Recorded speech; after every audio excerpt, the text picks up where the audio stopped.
Buhatan mo na mo balay. Yes, sir. Ha? Thank you, sir.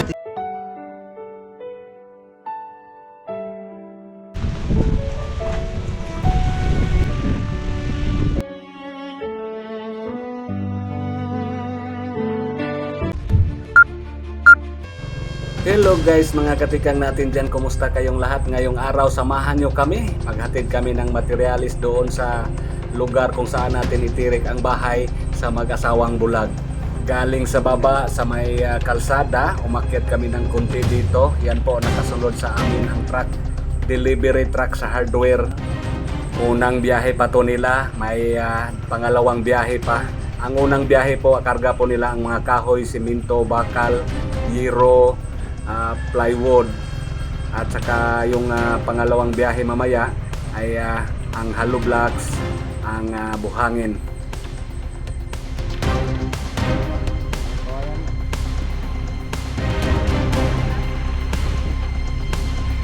Yan po, medyo makulimlim ang panahon ngayon. Sobrang mahangin dito dahil sa may bagyo daw. Ayon sa balita, wala namang malakas na hangin. Makaramdam lang daw dito sa lugar namin ng maulan-ulan at saka mahangin-hangin kunti.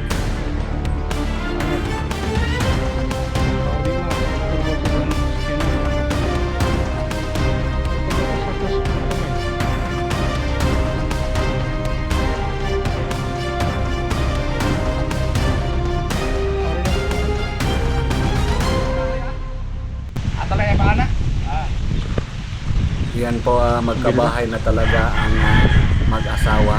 Yan po ang hiling nila. So yan po matutupad natin kasama ang ating mga sponsors. Yan po guys, ngayon po ay nag-deliver kami ng materialis dito. Ng Trax Hardware, sinundo namin sa baba, then sinamahan namin dito. Ito po yung pabahay natin dito, pabahay to sa mag-asawang bulag. So nandito na po yung materialis natin. So ang mga kahoy muna, ang hollow blocks at saka yung buhangin, bukas na siguro.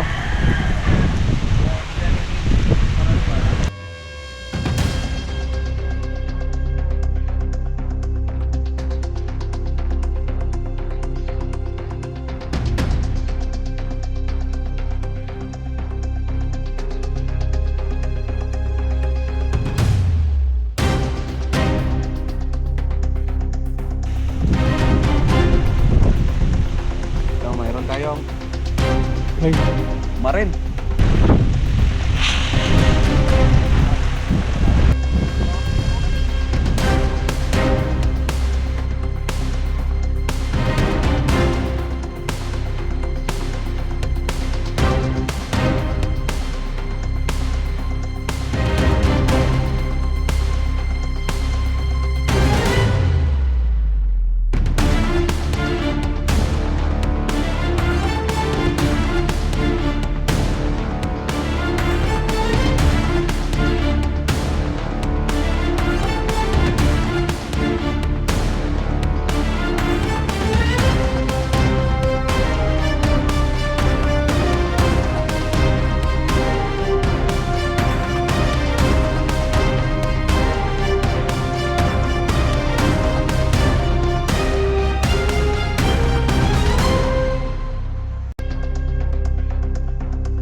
mga kwento ang lansangan na hindi naririnig ng karamihan. Sa gitna ng hirap at katahimikan, may tulong na dumarating nang walang kapalit. May mga pamilyang kulang ang hawak, pero buo pa rin ang loob at pangarap. Tahimik na lumalaban sa hamon ng mundo. Dito pumapasok ang munting kamay, hindi para ipakita, kundi para umalalay. Kung anong meron, sapat nang ibahagi. Basta ang puso ay tapat at totoo palagi.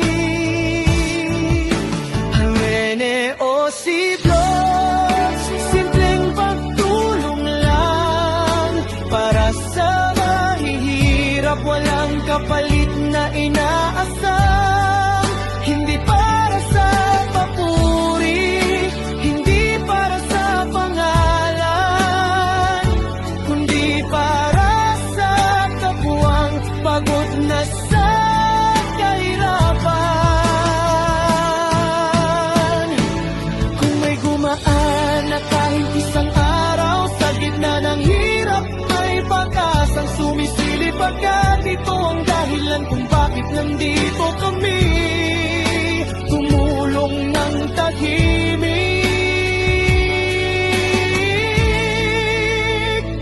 Minsan Hello guys, nandito na po yung kahoy namin, mga kahoy pa to. Yan, yan, zero. Ito yung semento namin nandito sa ilalim. Yan. At saka mamaya or bukas siguro i-deliver yung buhangin at saka yung hollow block. Yung bakal natin, mga pako, semento nandito sa ilalim. Yan, ginawa namin ng tabon. So, nandito na po. Maraming salamat sa ating mga sponsors. Yan, sunod araw, simula na to. Yan po, maraming salamat. Maulan-ulan dito sa amin ngayon dahil may bagyo. So, yan po, mahangin. Kailangan na matibay-tibay ito. Kailangan na matibay sa paggawa dahil medyo mahangin-hangin dito kasi nasa mataas na bahagi. ang tunay.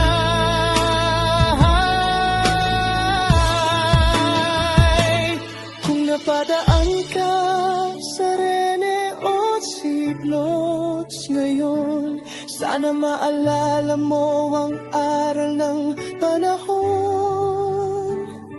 Hindi